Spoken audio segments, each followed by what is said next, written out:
Aqui ele faz memória de Abel, Abraão, Isaac, Jacó, Moisés, Enoque, trasladado vivo, porque alcançou um testemunho que agradou a Deus. Elias, levado no redemoinho aos céus. Eliseu, Daniel. Ele fala: olha, presta atenção, há uma grande multidão de testemunhas e nós estamos rodeados por elas. Por quê?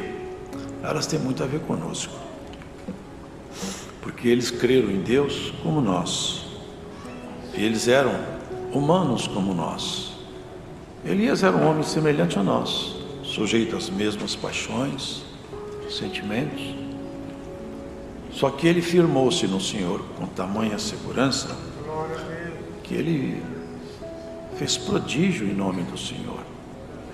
E essa grande multidão, essa nuvem de testemunhas, nós devemos olhar que eles venceram, e como eles não se embaraçaram e seguiram até o fim, a palavra hoje recomenda que não nos embaracemos com nada dessa vida. Como o Senhor disse, Paulo disse a Timóteo: Timóteo, aquele que milita a milícia da vida eterna, não se embaraça com o negócio dessa vida. Assim nós não devemos correr com paciência a uma carreira que nos foi proposta. A nossa carreira é chegar no céu, irmãos. Nós somos chamados para morar no céu. Essa é a nossa carreira. Nós somos transformados de filhos das trevas para filhos da luz. Fomos trazidos à condição de filhos da ira para filhos adotados em Jesus Cristo. Por isso, qualquer dificuldade que a gente tenha, paciência é ciência dos santos. Quem sabe esperar, sempre alcança. Quando a pessoa perde a paciência, ele pode não alcançar. Mas ele tendo paciência, ele sempre vai alcançar. O homem sábio exercita a paciência e não se embaraça com nada. Olhemos nossa vida, irmãos. Se alguma coisa caminha para nos embaraçar, o que seria esse embaraço? Atrapalhar a nossa vida espiritual. Nós não podemos permitir que nada atrapalhe a nossa carreira. É uma comparação. Ele comparava com aqueles atletas, sabe, irmãos, gregos. Eles faziam aquelas corridas. Você já deve ter visto. As pessoas correm, estão tão determinados a correr que o corpo já não responde mais. Eu já vi isso. As pessoas estão na reta de chegada, mas o corpo já não consegue responder comandos. Ele está exaurido, exausto. A pessoa anda como um robô. O corpo já não aguenta mais, mas a determinação do atleta: eu chego até na linha. Não sou o primeiro, mas eu chego lá. Eu já vi pessoas tremendo. Quando chega na linha, ele desmaia. Mas antes da linha eu não paro. Não desanime, irmãos. Nós temos que chegar lá. O que era impossível para nós foi feito pelo autor da fé. Ele fala em seguida, olhando para Jesus. Nós vamos correr olhando para Jesus. Como se olha para Ele? Buscando nele as forças e as condições necessárias.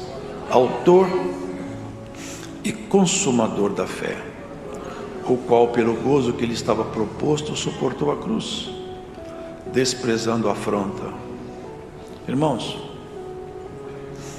se vocês lerem com calma os evangelhos, vocês vão observar como Jesus foi afrontado, como ele passou afronta uma após a outra. É coisa que nenhum ser humano suportaria, irmãos. Enterraram uma coroa de espinho na cabeça dele, brincavam com ele, blasfemavam, riam, deram bofetadas no seu rosto e tentaram condená-lo com mentira, mas como ele é a própria verdade, a mentira não poderia condená-lo. Ele só foi condenado quando invocaram a própria verdade. Fala-nos se tu és o Filho de Deus. Ele falou assim, eu sou, não posso negar. Aí então ele foi passando por um... Irmãos, a coisa é tão perversa que não sei se vocês sabem, por isso que ele está falando, olha para Jesus, olha o que ele fez por você e por mim. Preste atenção nisso, dá valor nisso, põe nisso o seu coração. Quem era pendurado no madeiro eram pessoas malditas. Está escrito assim: maldito aquele que for pendurado no madeiro. Jesus, antes de ser pendurado no madeiro, ainda teve a perversidade de eles colocarem a cruz nas costas dele. Ele já estava exaurido, arrebentado de chicotes, rasgado com cravos, com espinhos, com socos, com murros, noites mal dormidas em jejum e oração. Ele estava debilitado. Colocaram uma coroa nas costas dele, uma cruz nas costas dele, e fizeram ele mesmo levar o instrumento do seu suplício e morte. Ele podia ter jogado aquilo no chão, mas ele não jogou. E ele, numa figura de linguagem, ele fala: tomai cada um de vós a vossa cruz, vinde após mim e me siga. Aquela cruz ele não jogou, você não joga a sua também. Olhar para Jesus, olhar para ele, autor e consumador da fé. A fé custou muito caro, irmãos. A fé custou muito caro. Ele chegou a cair e a cruz caiu sobre ele. Ele estava tão debilitado que pegaram um homem de Cirene e falaram: ajuda ele, pai de Rufo, ajuda ele a carregar. Levaram ele até a cruz, rasgaram seus braços, suas mãos com cravo, seus pés cravados na cruz. E lá na cruz ele zombava dele outra vez: se tu és o Cristo, desce daí. Vamos olhar para Jesus um pouco hoje, irmãos. O que ele fez por nós, o que é isso que ele fez, irmãos? É algo muito sublime, irmãos, porque vocês entendem que ali é uma troca. Ele era perfeitamente humano. É exatamente por isso que tinha valia ele estar ali. Olha o preço do pecado. Olha como é grave o pecado. Hoje nós estamos vendo muita doutrina, hein? Relativizando o pecado, fazendo o pecado ser uma coisa trivial. O pecado é uma coisa tão nojenta e séria que Deus não poupou seu filho. E olha que ele pediu, hein? Pai, se for possível, passa de mim esse cálice. E ele ouviu só um silêncio de retorno. É o Senhor no silêncio dizia: o preço do pecado é a morte. Quem peca, a alma que pecar, essa morrerá. Todos os homens morreram. Agora, um homem morre por todos, sem mancha, sem mácula, sem pecado, puro e incontaminado. Por isso que ele podia, ali na cruz, representar uma multidão incontável. Como cantamos no hino hoje: salvou-se uma multidão pela obra que ele fez. Ainda é comovente ver ele todo rasgado lá em cima da cruz, olhar para baixo e ter a calma de dizer: Pai, doai-os, eles não sabem o que fazem. A falta de compreensão, de luz, essa maldição era nossa. E não é só de cruz, porque essa de cruz ainda não era tudo. Nós íamos descer até as partes mais baixas dos abismos. Olhai para Jesus, autor e consumador da fé. Foi assim que ele conquistou a nossa liberdade. Todo mal, todo castigo que o pecado requer, e Deus não relativiza as suas ordens. Preciso de castigar o pecado com a morte, e tem o preço que a morte traz. Ali na cruz, Jesus estava trazendo sobre ele todos os nossos pecados. Os pecados nossos não entraram nele. Jesus não se contaminou em momento nenhum. Jamais pecado entrou nele. Aquilo ali, sabe o que era? Foi a ele cobrado o pecado nosso. Ele pagava o nosso pecado. Por isso que fala: corra para a carreira que está proposta para você. Dá valor nessa obra que Jesus fez, tão maravilhosa, tão santa, tão pura, que nos transformou, irmãos, de seres naturais para filhos adotados. Nós somos filhos de Deus. Nós não éramos filhos, agora nós somos filhos. Suportou a afronta, desafiavam ele. Suportar afronta é só para quem conhece Jesus, porque o homem natural não suporta afronta. Ele devolve a afronta com outra afronta. Mas quem conhece Jesus devolve a afronta com paciência e põe-se na mão de Deus todas as causas, e Deus as resolverá. E se alguma afronta chegou até você, deixa na mão do Todo-Poderoso. Considerai, pois, aquele que suportou tais contradições dos pecadores contra si mesmo, para que não enfraqueçais, desfalecendo em vossos ânimos. Ainda não resististes até o sangue, combatendo contra o pecado. Ele falava para aqueles irmãos: vocês podem estar achando difícil, mas vocês não pegaram a situação muito grave ainda, porque muitos irmãos pegaram. Aqui em Hebreus mesmo, num capítulo, fala que algumas pessoas foram torturadas até a morte. A ordem era essa: nega Jesus e a tortura para. E eles falavam: não posso. Vocês se lembram? Aqui na América foi um pregador, ele foi o seu filho assassinado porque ele era cristão, e eles puseram a mulher dele adiante e falaram: nega, senão nós matamos a sua esposa.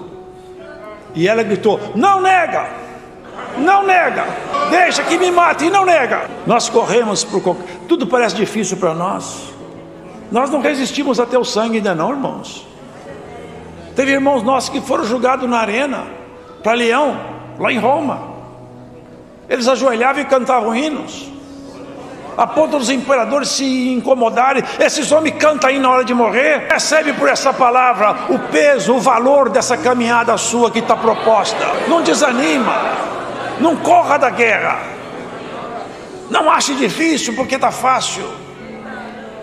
A obra já foi realizada na cruz. Ali parecia que tudo terminou e tudo começou, porque nunca, jamais, porque Jesus ressuscitou, mas outros também já ressuscitaram. A diferença é que Jesus, ele não foi assassinado pela sua fraqueza, ele se fez fraco por nós, ele se deixou matar. Ele falou: ninguém toma minha vida de mim, eu mesmo a dou e torno a tomá-la de volta. E morto, ele ressuscitou para nunca mais morrer. A morte foi tragada na vitória. Na morte de Jesus, acabou-se o poder da morte para a igreja. É o fracasso do inferno na vida sua, acabou ali. O fracasso do inimigo está ali cravado na cruz e hoje proclamado na congregação. Bendito seja Jesus Cristo, nosso Senhor, e essa obra maravilhosa que ele realizou, e ela está de pé até agora, porque ali na cruz já não tem mais nada, porque a cruz acabou-se, ninguém sabe onde ela está. Mas a cruz, que ela simboliza o sacrifício que ele fez, se levanta diariamente para justificar cada um de nós. Jesus morto? Não, Jesus ressuscitado. Aqui fala, assentou-se à destra do trono. Numa linguagem figurativa, é o trono, à direita está lá, ó, aquele caso lá embaixo é comigo. Aquele que orou lá atende, porque ele crê em mim, anda buscando santificação. Ele ministra lá em cima comando, ou voz de comando, até para os anjos, como foi orado. Manda anjo. Irmão, você sabe isso, os anjos são espíritos que ministram a favor da igreja. Nós nunca fazemos petição para anjo, nós sempre pedimos a Deus, no mérito de Jesus. Mas ele cuida ele tem seus anjos para trabalhar a nosso favor. E se alguma causa aí está precisando de ajuda, ele tem lá em cima bastante que anda interessado em descer aqui para trabalhar. O céu nunca teve crise no céu. Lá no céu nunca entrou falência, nunca entrou mentira, engano, inflação, ladrão, prostituta, ladrão, nunca vão entrar lá. Lá é lugar santo, puro, comando é todo pelo poder do Senhor.